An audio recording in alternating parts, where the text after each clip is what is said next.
again, ladies and gentlemen, it's David Sobolov. Where do you want it? There you go, Bill.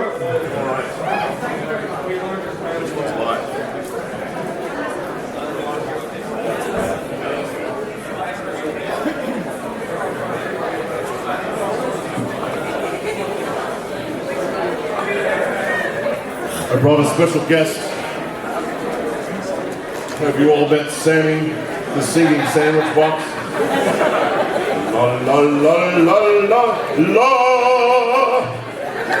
He's been very entertaining now I'm talking like this. It's a sock puppet, really.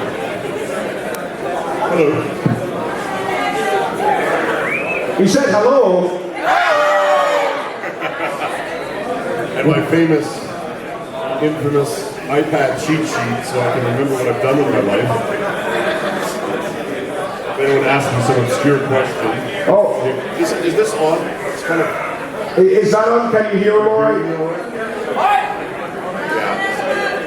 Well, we want to hear you too. There we go. That's way better. Right. Oh. Can you turn up 3? Hello, hello, hello. Hello, hello. Right. Very... Technology fails us right at the end.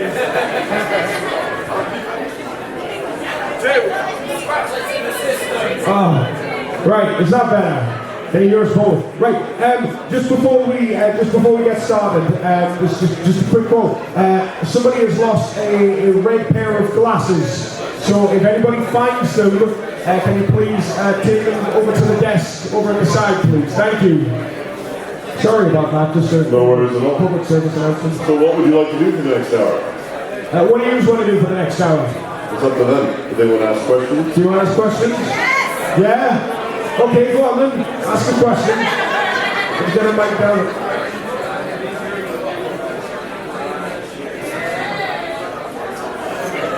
No! It's a very quiet question. Hold on. I'm coming.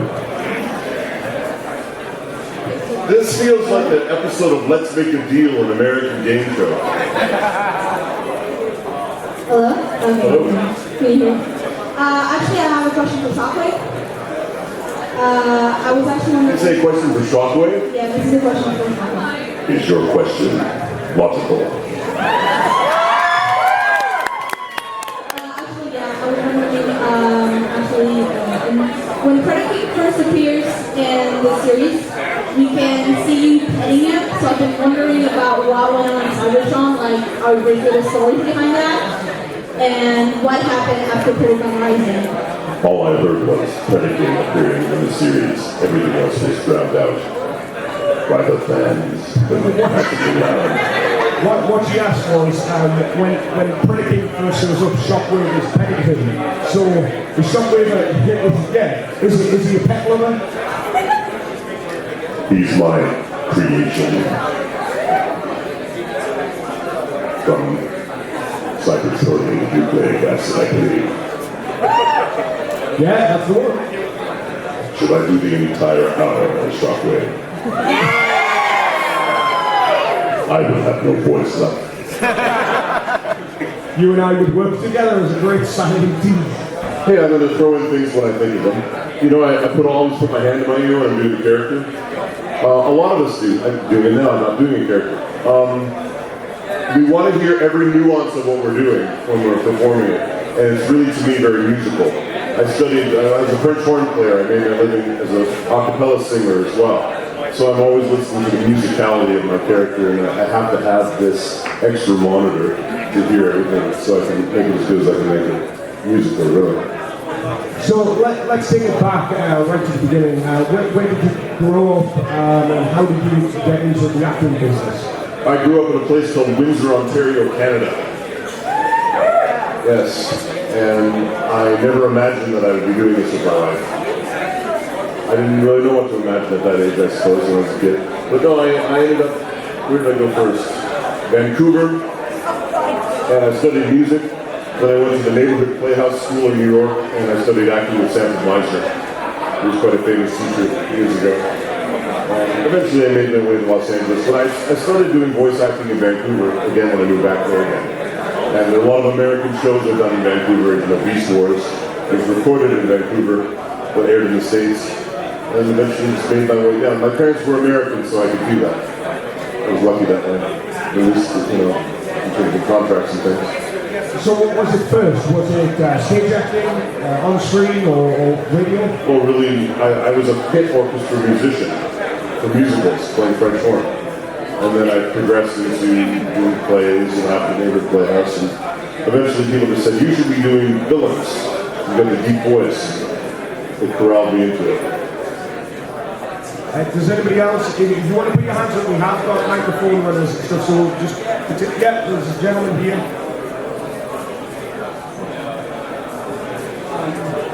I have two questions. First of all, have you seen the Guardians of the Galaxy movie, and if you have, what are your thoughts?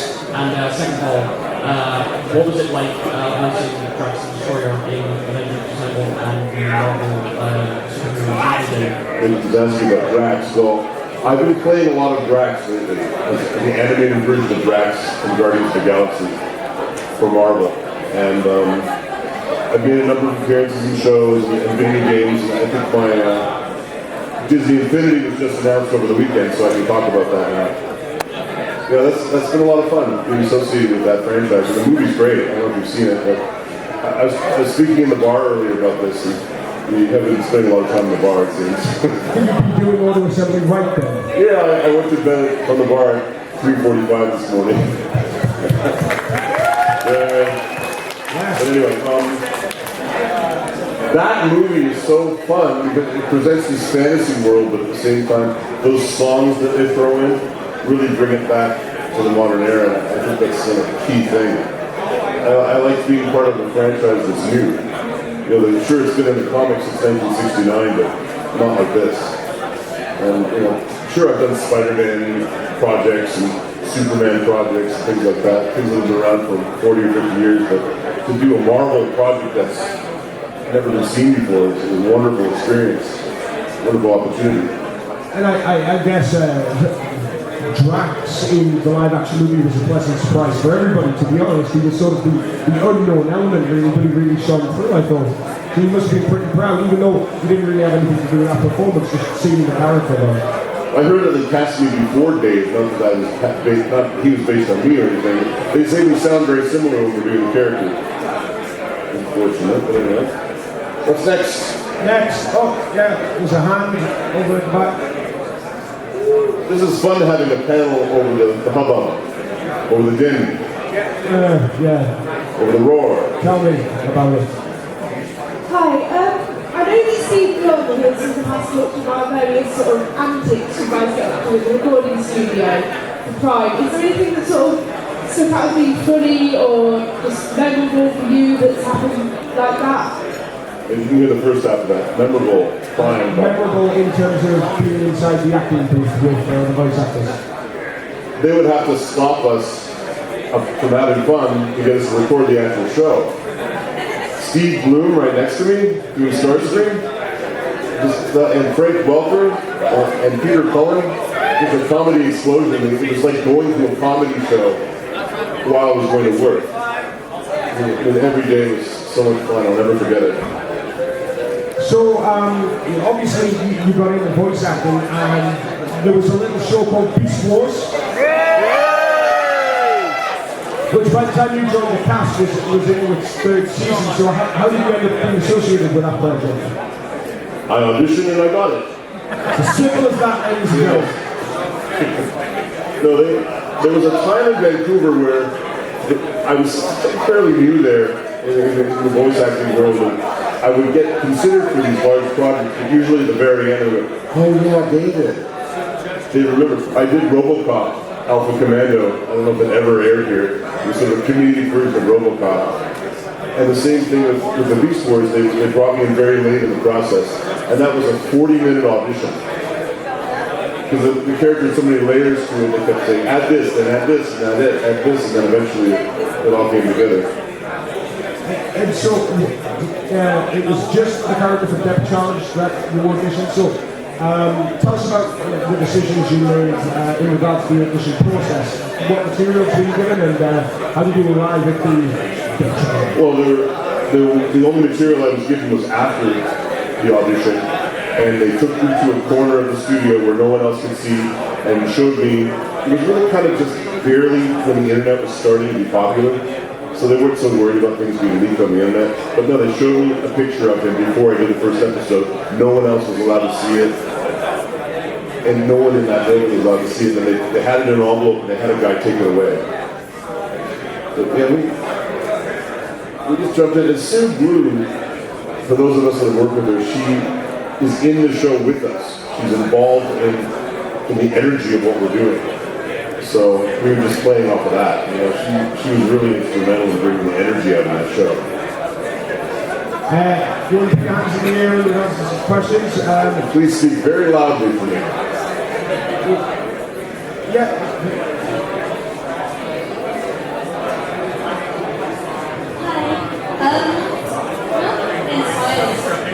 The Shockwave voice, like this is so much deeper than all our past Shockwaves. So I was wondering, like, what was your main inspiration for it?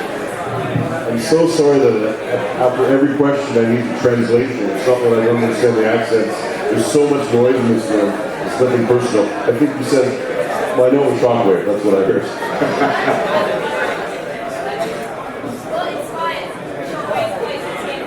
Okay, what inspired Shockwave's voice?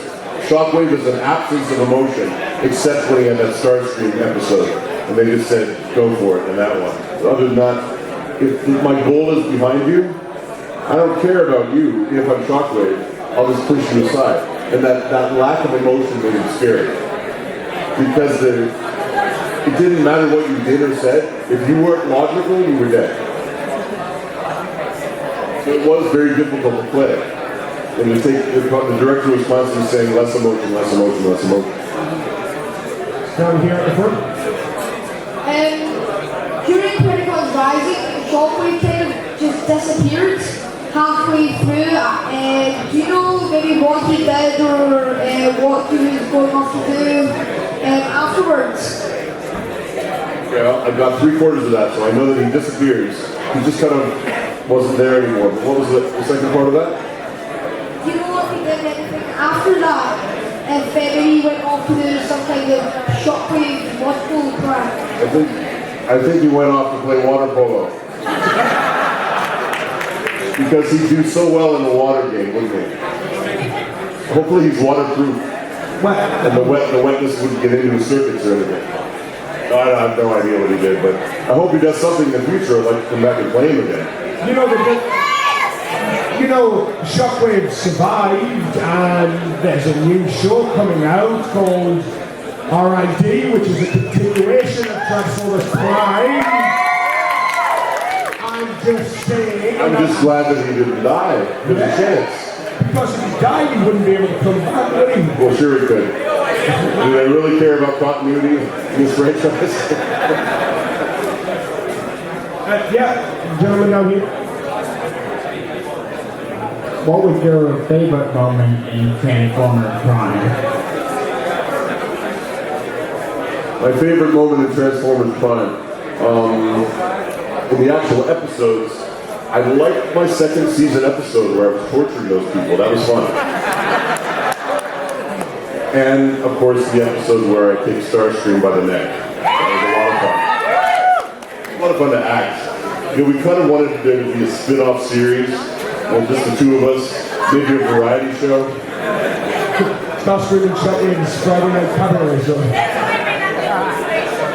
It's true. The Shocky and Screamy Hour. Which ties in nicely with you torturing the victims. Well, he was torturing me. Starscream was the only character capable of torturing Shockwave, I think. He wouldn't shut up. So, obviously, you were talking about how, from your perspective, Shockwave was an absence of emotion. Did you go back and were you aware of Corey Bolton's performance back in the Generation 1 cartoon of Shockwave? And Did that have anything to do with it? There's a whole story about the first Shockwave, because the fans at first were a little skeptical. I think when anything changes, people wonder if it's going to work out. And I actually had to almost do a press release at one point. I don't know if any of you saw it, because people were being very critical and saying, why don't you sound like the old Shockwave? If you go back and study him, I played many characters that have existed before, because now, you know, with comic books and lore of characters going back 50, 60, 70 years, you don't live long enough to be the character forever, so they have to bring new people in. And I purposely didn't go back and listen to any of what he did, not to be disrespectful, but it was a new time. It was a very theatrical performance that they wanted. And probably about a year into it, I went back and listened and realized how different it was. And yeah, there was no basis at all in the old character. It's equal, it's just different. And so, Very big Shockwave fans here in the front row. is anybody a Shockwave fan? Is anybody a Depth Charge fan? Speaking of Depth Charge, I mean, when you came aboard in season 3 of Beast Wars, I mean, you were telling me the other night you did. I only did 7 episodes of Depth Charge. It feels like you was in it. I get mail, you know, when was that, 1998, 99? I got mail every month for the last 15 years about that 7 episodes, so I'm happy I made an impact in some way. Yeah. It's anti-hero that do that. And I mean, what was your take on the Prime? I mean, clearly you must be aware of the franchise, but you know, have you watched it before, or were you just going in cold? It's probably weird for a fan, but I am involved, as I said, in so many famous franchises now. I almost stay away from really immersing myself in them, so whatever I do will be now and new and not be a copy of something that came before. So I was aware of it, but I wasn't really immersed in it at all. And I don't have funny voices that I pull out of the hat. I think a lot of people approach voice acting that way. I really approach it as an actor. It's a new thing, and they show it to me, and I come up with whatever I do in the moment without really worrying about what came before. If they want me to copy what came before, I will, but they almost never do. Has anybody got, yeah, we've got a question in the back here. Super loud if you can. When you were doing Depth Charge, where did you originate your voice from? Where did I get the voice from? Yeah. My larynx. Like right here. No, well, as I said before, you know, it's just, I have a very deep voice when I push it low. And I just took all the emotion out of it, kept it super flat, and off we went. I've got a question over here. Okay, we're dancing about 2 persons, but I've got one in bit at the end. Right. From my recollection, there was originally going to be a sequel to Beast Wars. I think it was like the Beast Wars or something like that. And the plan was they were going to bring back Depth Charge along with some of the other plots that were diseased. But unfortunately that got discontinued. So a question would be, if that series did go off the ground and you had an opportunity to reprise do all of Depth Charge, would you have taken it? Sure. Yeah, it's a job. No, I would love to have done it again. I think now I would have to do a lot of work to sound like him because my voice is older and a lot deeper, as you heard last night. But you know, I'd be up for the challenge and do my best to match what I did before if I could. He was a great character. I'd love to revisit him. Oh, yeah, we've got a question in the back there.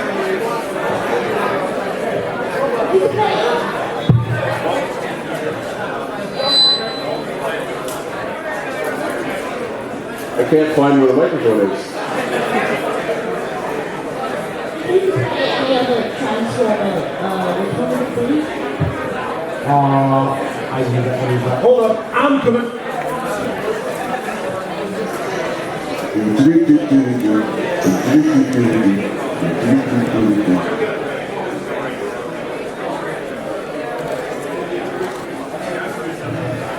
I have a question.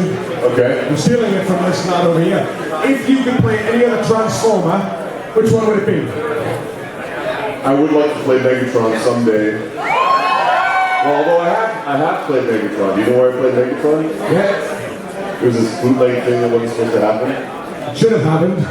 It would have happened. It could have happened. It should have If not for the lawyers, it would have been great. Boo to the lawyers. That's right. It was a project that Frank didn't want to do. And he gave me his blessing, and we went off and we did it, and then they told us to cease and desist. It's somewhere on the web. Yeah, just in case you don't know, a few years ago, there was Michael Bell getting it together. We're going to do Transformers motion comics using some of the voice actors. And we're going to do it. So, do you want to, could you give us a little taste of what David Sobolov Megatron would sound like? I'm really going to spot here. I'm so horrible with lines, and I'm a voice actor, I was a lines for. Give me a line that you say.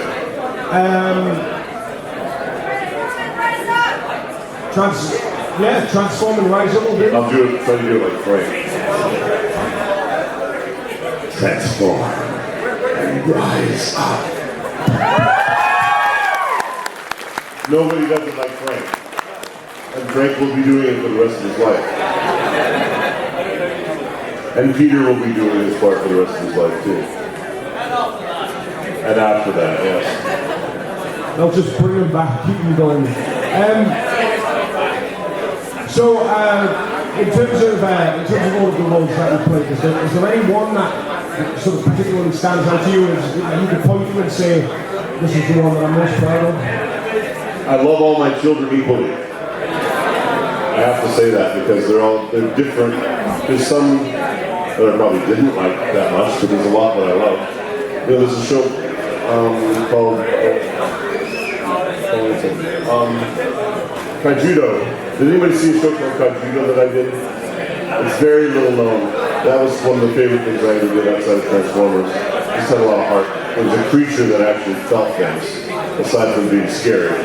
He had some vulnerability, and that was interesting to play, but nobody saw it. Hopefully it'll come over here at some point. Yeah, over here. Bit of dancing music, please. Okay.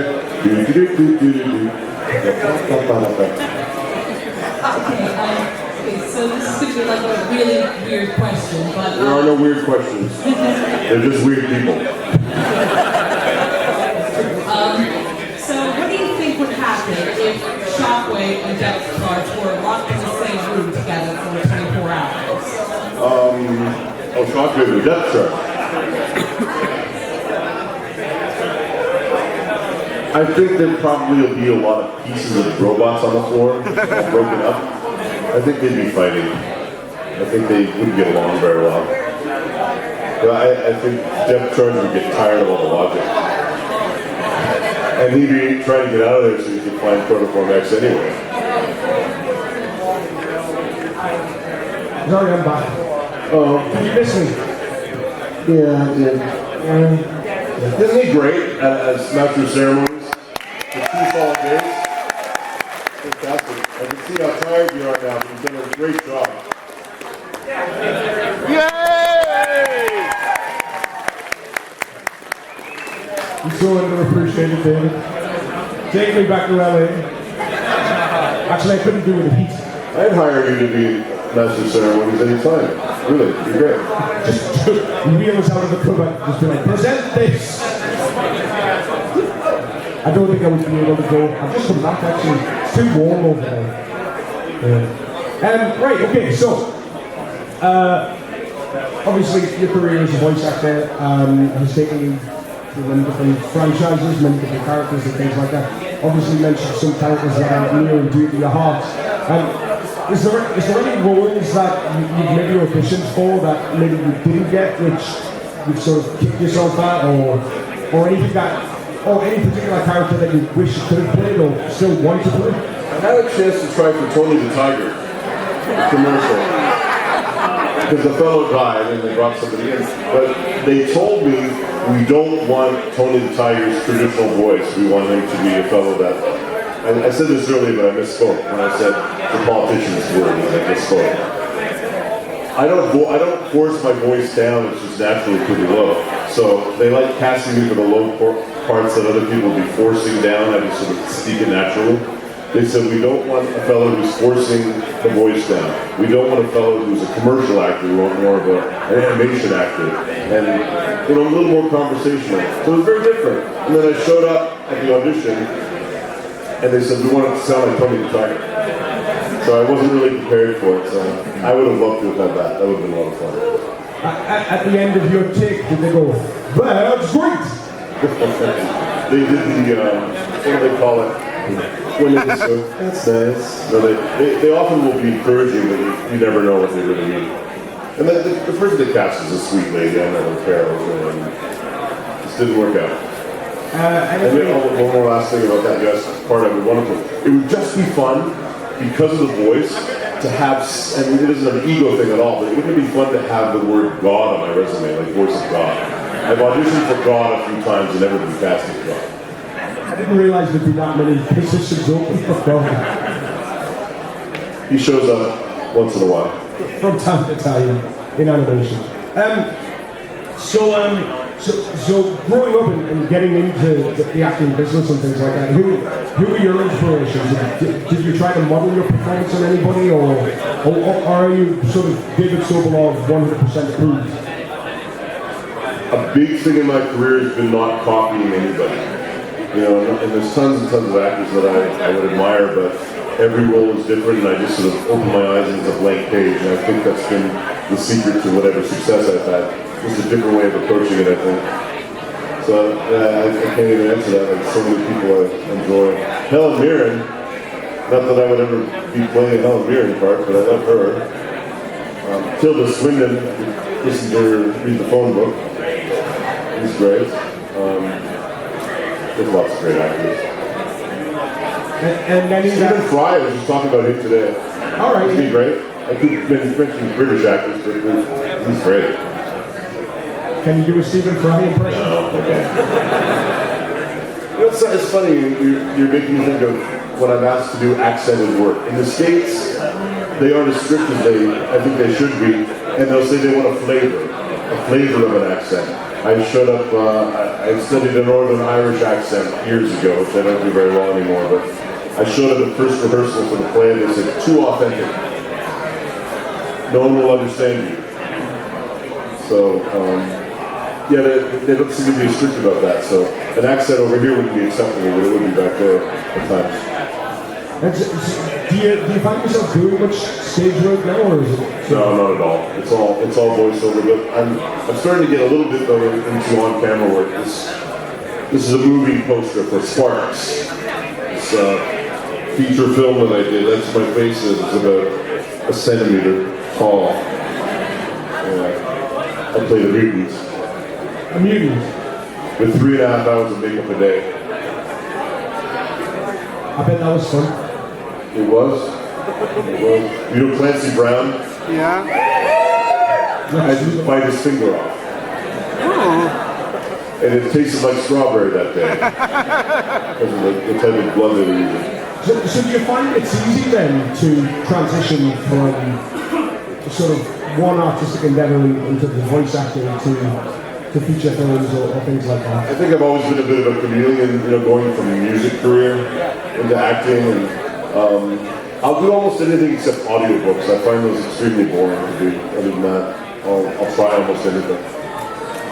And is there any particular sort of TV role or stage role or anything that you found particularly rewarding and entertaining? I try to find something rewarding and entertaining in everything that I do, if I can. Again, I'm really one of those, it's very hard for me to identify things like that. Every experience is new and exciting, and I try to stay like I would if I was 15 years old. And I think that makes it more interesting to work with me than it would be otherwise. You want to go back to some questions? Poor David is having to come up with stuff and he's tired.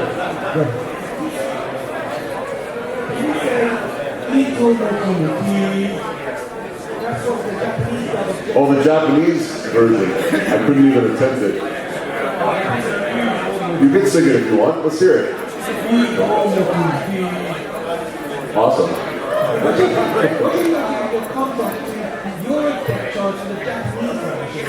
I'd love to tell you, but I've never heard the Japanese depth chart. If somebody has a link, send it to me. I'd like to see that.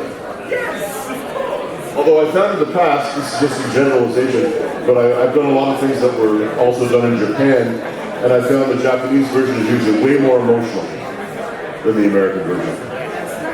Is this true? I heard a rumor that in Japan, they don't really like when Transformers get really serious. They like to be more fun and kid-like. Is that true? And that's me. That's the question. Yeah, I heard that. Okay, maybe a little different. Basically, a John Fisherman who's wants to catch Rampage.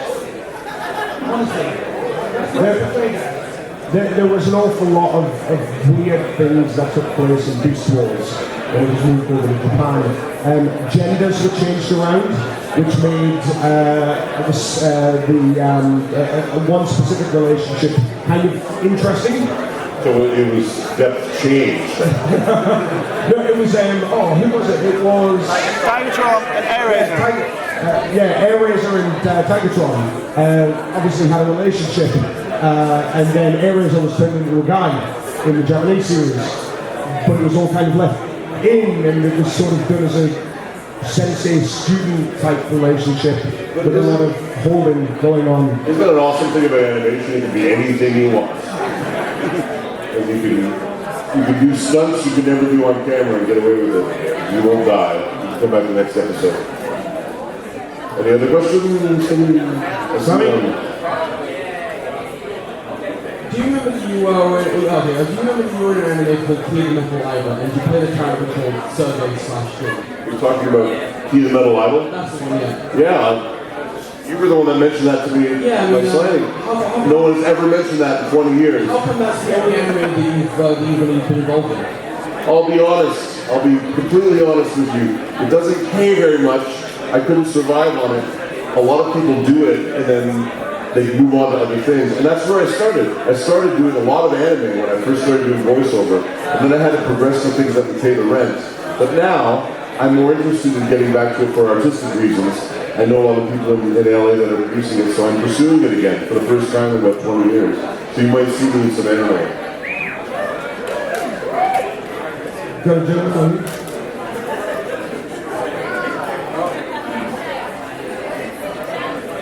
It's alright, I'm gonna pick up music.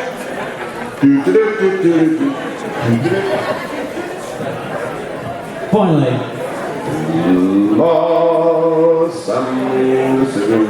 Sandwich box.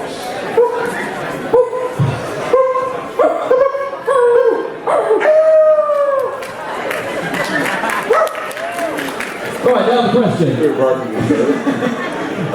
When you described what it was like to record voices for TF Prime, what was it like for Beast Wars?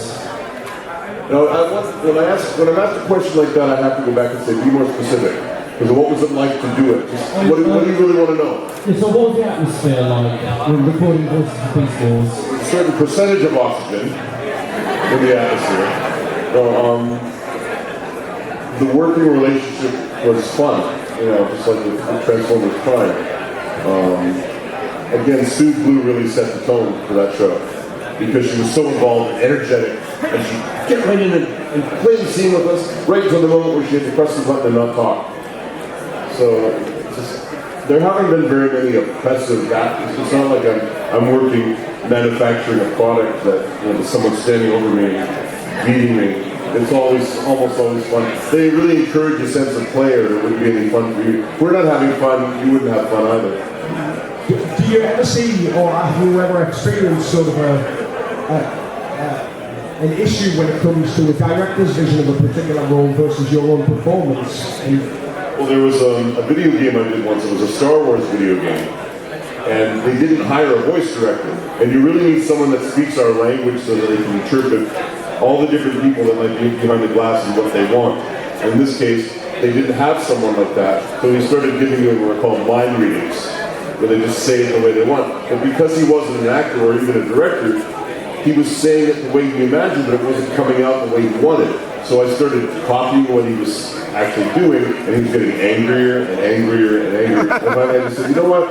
I'm just going to ignore this guy and do what I know is best, which I'm not usually the mutinous type, and then he's happy. So that was kind of one of those experiences. Another time, there were 3 directors all talking to me in my ear. And you can't do that either, you need one person. When I did a liquid plumber commercial, it's a, I don't know if you have that here, the drain cleaner commercial. There were 15 people behind there. There was only one person giving me directions, so it was good. But you can see all of them going, make him say it this way, make him say it this way, make him say it this way. There was only one line, so no big deal. But that doesn't work in animation. You never get through the episode. And I suppose for something like that, where you've got this, issue, has there ever been a case where, not that you've phoned it in, that's not the word that I'm trying to use, but that you've had to sort of sacrifice your own artistic vision for something? Well, it's a collaboration, but 60-70% of it isn't my artistic vision per se. I mean, I can go along with what they want. I didn't write it, I didn't produce it, it isn't my baby per se, although I've become amorous of it. I have to do what I'm told. I'm working for a producer that has a certain creative agenda. And then they hire me because I'm willing to fit into that for the most part. Even if I don't agree per se, it's really not my place to speak up and say, that guy would, I try to not be that guy that says, well, that guy would never say that. Because I'm not a writer. I don't know the big picture. Occasionally we'll also look at each other and realize, it doesn't quite sound like the character, and we'll make a change. I've had a couple of times in video games where things were just so incredibly offensive that I had to say something. Well, one time. I could never repeat it here. But I got them to change the line, just without being nasty about it. Just sort of saying, it's a little bit, something I really don't want my name on. And they changed it. Could you tell us what the game was? It was Chronicles of Riddick. It was 11 years ago. Oh, right, yeah. I would love to say the line, but it's just not appropriate. No, I can imagine it probably wouldn't be given the game that. I could sit here, I'm going to say the line. Ready? It was. I think there's a problem with your microphone. I think that it's censored for an under 18 audience. We should have done it last night. Could have censored everything. It would be so much better if I didn't talk, right? Last night. No, it was fine. It was fun. Was it fun last night? Was the script reading fun? Yes. Good. Who got the lock-in? Who was at the lock-in? Yeah. Oh, all of you people who weren't. Whoops. I had a special treat for the few people that were left at the end. We would have shown it earlier. I think we kind of forgot, didn't we? My mistake. Oh, no worries. So, in terms of voice acting as a profession, voice acting for animation versus video games, I mean, video games seems to be the new thing nowadays. As cartoons seem to shrink and get less and less, video games just get more and more and more. How do you find the differences are working between the two mediums? With video games, sometimes you have all of your lines, and there's just wild lines within the game. So you have to make them sound like they make sense. It's a different skill in animation. And it's still acting, but you might have 70 pages of lines that don't connect to the other lines. But you have to make them sound like they connect. And also in video games, you're given your script when you show up. So it's completely cold. Animation, you usually at least get a couple of days. Kind of the main difference. And there's a lot of screaming in video games still. You have to pace yourself. I try not to do more than a 2-hour session if I'm really going to be screaming. Because I want to keep my voice for the next 30 years or 40 years if I'm lucky. Does anybody, yeah, we've got a gentleman down here.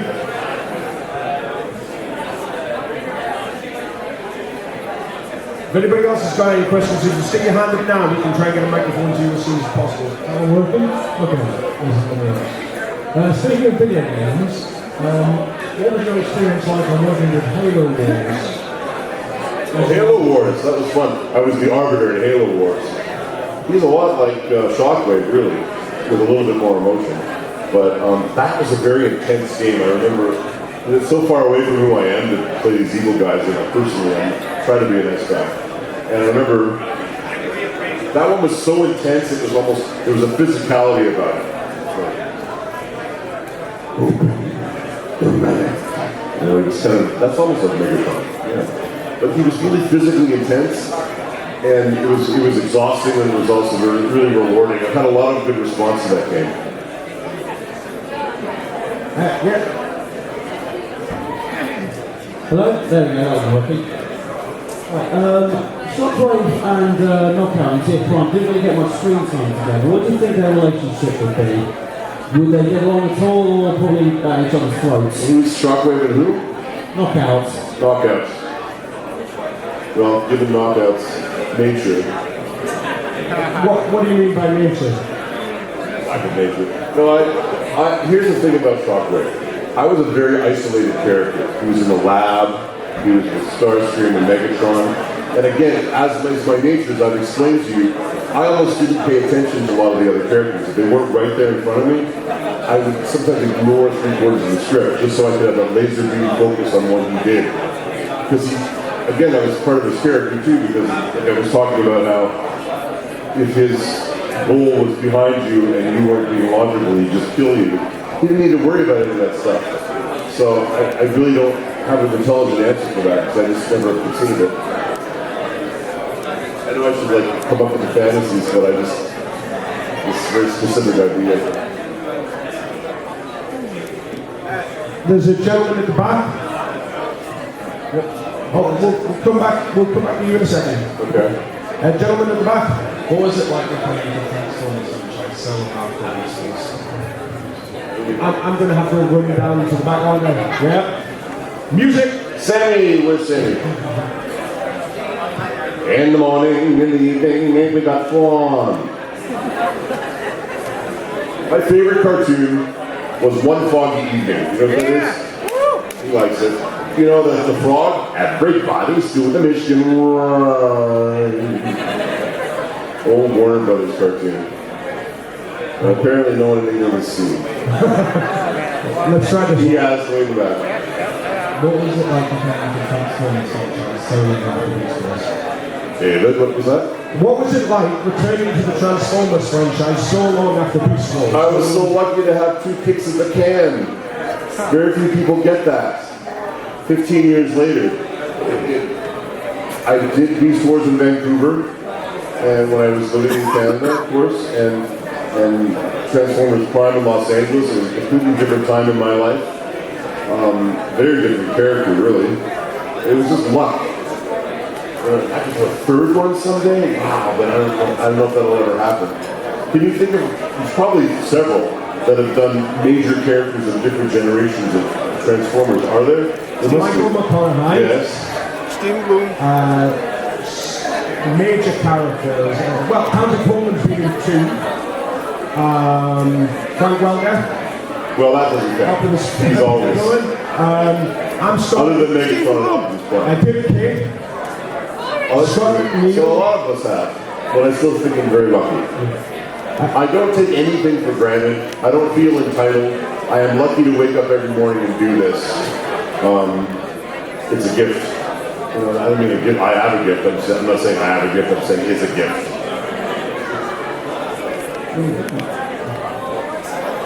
Hello? Okay. Hi again. Hi. I've been wondering, okay, so you were on Beast Wars and you exchanged lines with Scott McNeil for Rat Trap. Okay, so I wanted to know, there's a couple episodes actually where Death Charge and Rat Trap had this whole, basically Death Charge was there to fill in the shoes of Dinobot once he was gone. I never thought of him that way. You can't think of him that way when you're playing. In the relationship with Rat Trap, so you actually end up having quite a lot of lines between Death Charge and Rat Trap. So you probably had a lot of time with Scott McNeil. Do you have any stories behind that?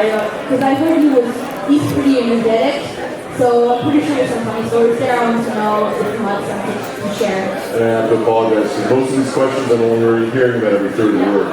So. Basically, I'm asking how was your relationship with Scott McNeil? Is there any funny stories? Scott McNeil? My relationship with Scott McNeil? Was there any funny stories? It was a lot like my relationship with Steve Bloom. Because he was standing right next to me, and I couldn't believe those voices were coming out of his face. We always got along fine.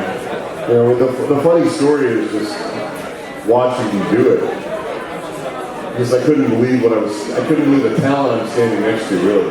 I'm in awe of the people that I work with. And it's kind of like the way I tell jokes usually puns that just come out of the spur of the moment. A lot of stuff is just, you had a good experience and I don't always remember something in particular that happened except that it was all really positive. Bouncing off on that, who's funnier? Scott McNeil, Frank Welker. Because their relation, like the stories that you hear in the booths are legendary. Frank wins always in everything. I default to Frank. So, something that you mentioned a little while ago in regards to your performance for Shockwave.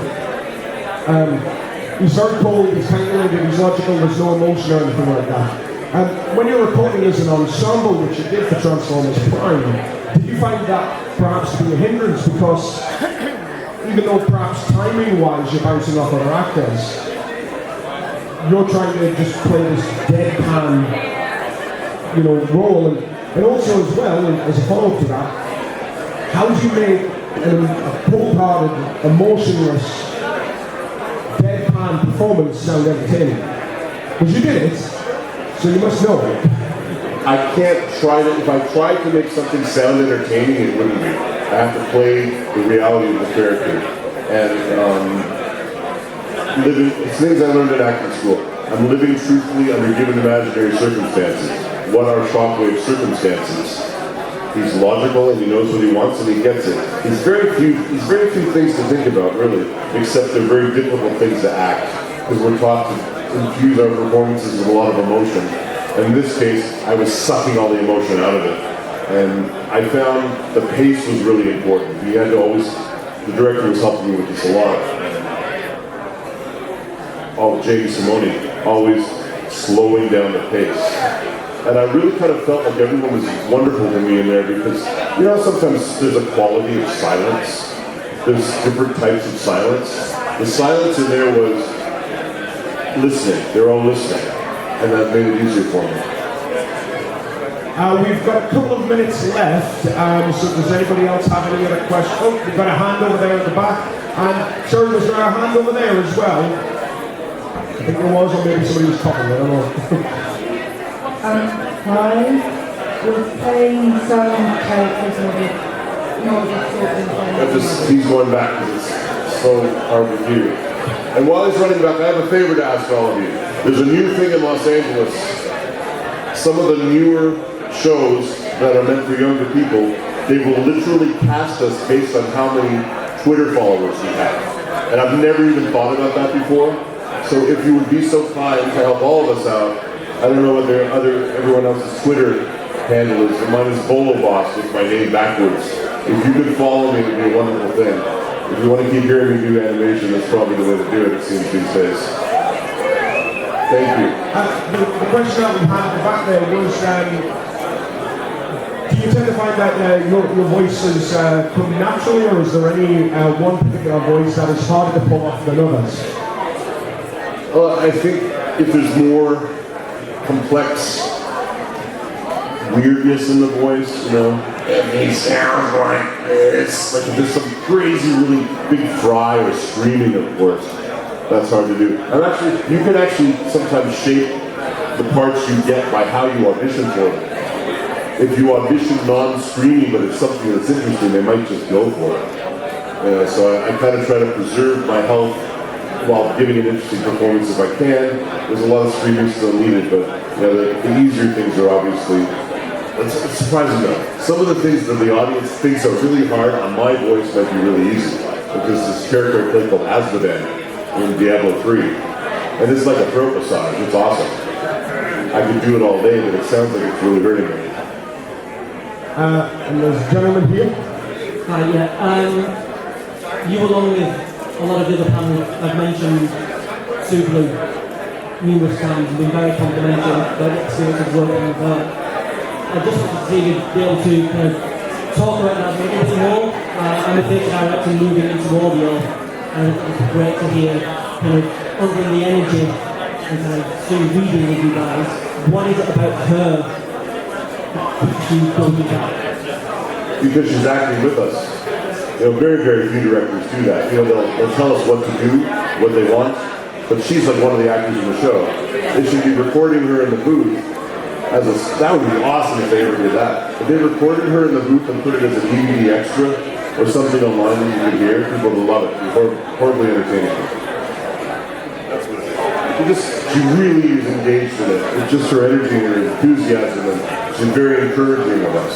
She's like the mother we never had. Well, not my mother was encouraging, but either of us. Right, okay, well, if there's no other questions, because we are... Say something to say goodbye before, whatever that is. Absolutely, well, I mean, we'll turn it over to you right now. Thank you for being so sweet to me. It made me feel welcome. I had a great weekend. I would come back anytime they would have me. I really appreciate it. Thank you.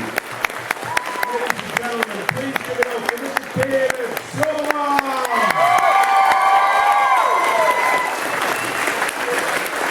Thank you so much.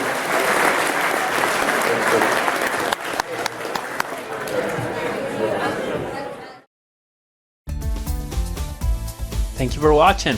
If you enjoyed this video, don't forget to click on the like button and leave us a comment below. Also, spare a moment to share this video on Twitter, Facebook, and all your social media pages. To get updates on all of our latest videos delivered straight to your inbox, subscribe now using the link on the screen.